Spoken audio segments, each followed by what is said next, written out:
Le plan cartésien, troisième partie.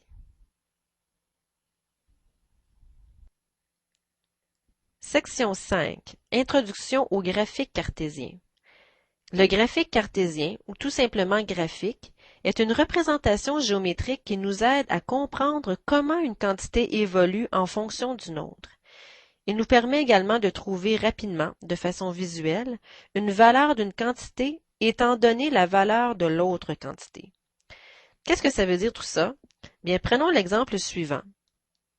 David reçoit un salaire en fonction du nombre d'heures travaillées. Lorsque vous voyez une droite comme ceci, dans le plan cartésien, bien, cette droite, en fait, représente une infinité de petits points qui sont placés les uns à la suite des autres. Alors, c'est comme si on avait placé dans le plan cartésien plein de petits points comme ceci.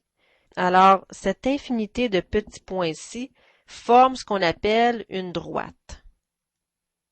Et si vous observez bien, nous avons que le cadran 1 du plan cartésien. On a la partie positive seulement pour les x et la partie positive seulement pour les y. Pourquoi avons-nous fait cela? C'est parce que x et y représentent des quantités spécifiques. En fait, nous avons associé à x le nombre d'heures travaillées par David. Donc, x représente le nombre d'heures travaillées. Donc, sur l'axe des x, vous avez certaines valeurs. Donc, le 1 représente 1 heure travaillée, 2 représente 2 heures, 3 représente 3 heures, 4 représente 4 heures. Alors, la graduation, les nombres qui sont situés sur l'axe des x, représentent des heures. Et sur l'axe des y, bien, on associe à y la quantité salaire en dollars. Donc, sur l'axe des y, on voit que le 15 représente 15 $, le 30 représente 30 $, le 45 représente 45 $, et ainsi de suite. Vous voyez donc un semblant de plan cartésien qui a été coupé.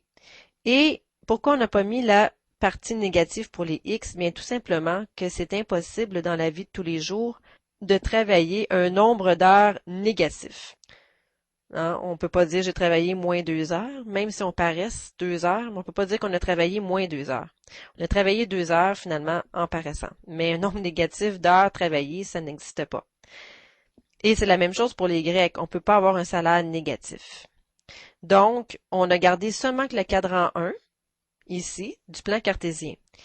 Et vous avez sûrement remarqué que les deux droites ne sont pas graduées de la même façon. Ici, une ligne sur le plan représente 1 heure, une autre ligne 2 heures, une autre ligne 3 heures. Donc, chaque bond représente 1 heure. Tandis que sur l'axe des Grecs, chaque bond représente 15 $. Vous voyez l'espace de une unité ici. Donc, un carreau sur l'écran représente 15 $. Un autre carreau plus loin, bien, on est rendu à 30. Parce que la distance de un carreau représente 15. Donc, 15 plus 15 égale 30, plus 15, 45, etc.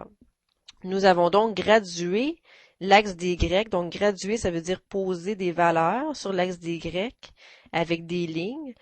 Nous avons gradué ça pour que une unité, donc un petit bond, représente 15 $. Vous voyez donc que dans un graphique, contrairement au plan cartésien, la graduation n'a pas besoin d'être la même pour l'axe des X et l'axe des Y. Maintenant, si on regarde le titre, c'est le salaire de David en fonction du nombre d'heures travaillées. Si je reviens dans le texte, nous disions que le graphique nous aide à comprendre comment une quantité évolue en fonction d'une autre. Nous avons aussi deux quantités, la quantité qui est le salaire et la quantité qui est le nombre d'heures travaillées. Nous avons donc deux quantités et l'une évolue en fonction d'une autre. C'est-à-dire que plus David travaille un nombre d'heures élevé, plus son salaire va être élevé. Alors, on dit que le salaire dépend du nombre d'heures. Donc, le salaire dépend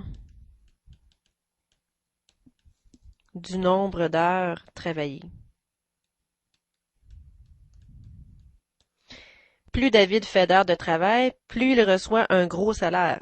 Moins David travaille d'heures, moins David reçoit un gros salaire. Donc, le salaire est versé en fonction du nombre d'heures travaillées. Donc, le salaire est dépendant d'une autre quantité qui est les heures travaillées. Et on voit bien ceci dans le graphique, dans le sens que plus les heures augmentent, plus le salaire augmente, parce que la droite monte. Et aussi, si on prend des points de la droite, par exemple, si vous prenez le point qui est ici, vous voyez à l'intersection de ces deux lignes-là, donc c'est le point 2, 30. Donc ça veut dire quoi? Ça veut dire que dans la situation courante ici, lorsque David travaille 2 heures, parce que l'axe des X représente un nombre d'heures travaillées, lorsque David travaille 2 heures, son salaire est de 30 $. On a le couple ici 2,30. Ceci s'appelle un couple XY. Donc, le couple 2,30 fait partie de la situation du salaire de David en fonction du nombre d'heures travaillées. Si vous prenez un autre point de la droite qui serait celui-ci, par exemple, bien, on voit que lorsque David travaille 6 heures, son salaire est de 90 $. Donc, c'est ce que je voulais dire tout à l'heure par il nous permet également de trouver rapidement, de façon visuelle, une valeur d'une quantité étant donné la valeur de l'autre quantité. Donc, on se dit, étant donné que David aurait travaillé 10 heures, donc si je veux savoir, ben s'il travaille 10 heures, combien il va gagner? Bien, vous allez voir le couple qui a comme abscisse 10 et vous tournez vos yeux vers l'axe des Y, vous trouvez la coordonnée en Y correspondante, ce qui fait 150. Alors, lorsque David travaille 10 heures, il gagne 150 $. Donc, ça sert à trouver rapidement des valeurs seulement qu'en regardant le graphique et en trouvant les coordonnées des points qui sont situés sur le graphique. Donc, ça se permet de faire des prévisions aussi, de voir comment une situation évolue et de dire, par exemple, bien, si je travaillais 8 heures, combien je gagnerais? Bien, vous regardez à 8 heures, c'est ici, et vous regardez selon l'axe des Y, bien, ça fait 120. Et on voit aussi, juste par l'allure de la droite, qu'il y a une augmentation du salaire plus les heures augmentent. Regardons maintenant un autre exemple. Vous voyez ici un autre exemple de salaire de Luce en fonction du montant de ses ventes. Ces exemples sont pour vous montrer certaines particularités de certains graphiques. Ici, la particularité du graphique, entre autres, c'est que la droite, elle est coupée ici. Il y a comme une coupure. Parce que si on avait commencé à graduer l'axe des Y à 0, bien le premier point aurait été placé assez loin, assez haut sur l'axe des Y. Alors, c'est comme si on avait un graphique ici et que supposons que c'est gradué de cette façon-ci, 10, 20, 30, 40, 50, 60, 70, 80, etc. Et que vous avez un premier point ici et que les autres points s'en vont comme ceci en montant. Alors, cette section-ci prend beaucoup d'espace. Ça serait très pratique si on pouvait comme couper avec des ciseaux cette section-ci pour ramener la section d'en haut plus basse. Donc, c'est comme si on effaçait cette section-ci et qu'on abaissait cette section-ci plus bas. Et pour montrer qu'on a fait une coupure, on écrit comme ceci une petite coupure. Donc, il y a eu coupure ici. Et remarquez également que la graduation selon l'axe des Y est différente de la graduation sur l'axe des X. Ici, 2 unités, donc 2 carreaux, représentent 500 $, tandis que sur l'axe des Y, bien 2 carreaux représentent 100 $. Alors, la graduation dépend vraiment de la situation. Vous allez voir un peu plus tard la méthode pour graduer correctement un graphique selon la situation. Regardons maintenant l'exemple 3. C'est le graphique qui montre la quantité d'eau restant dans le réservoir en fonction du temps. Donc ici, X représente le temps en heures. Regardez, on écrit ce que X représente et on écrit entre parenthèses les unités.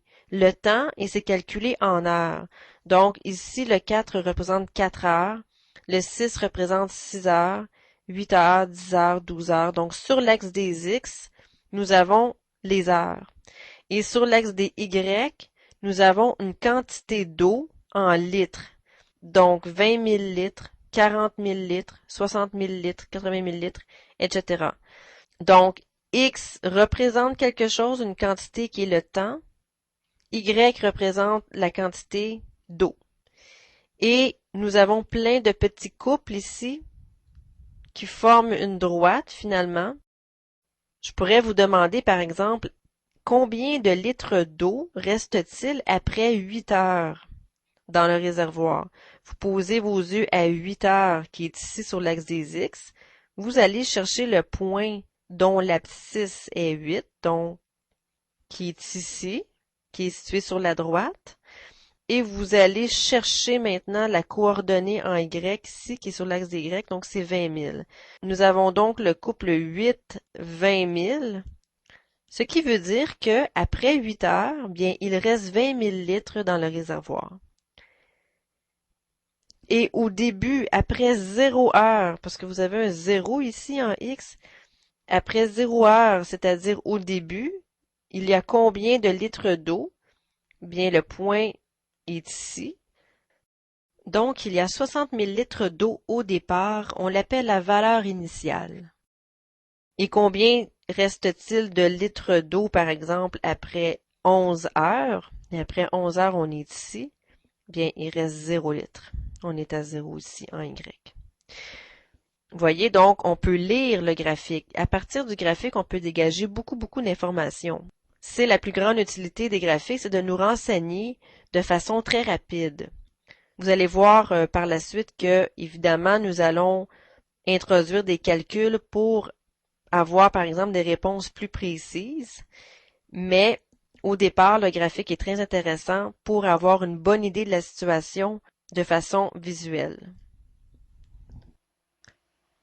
Ceci termine la capsule. Voici à nouveau le résumé sur le plan cartésien.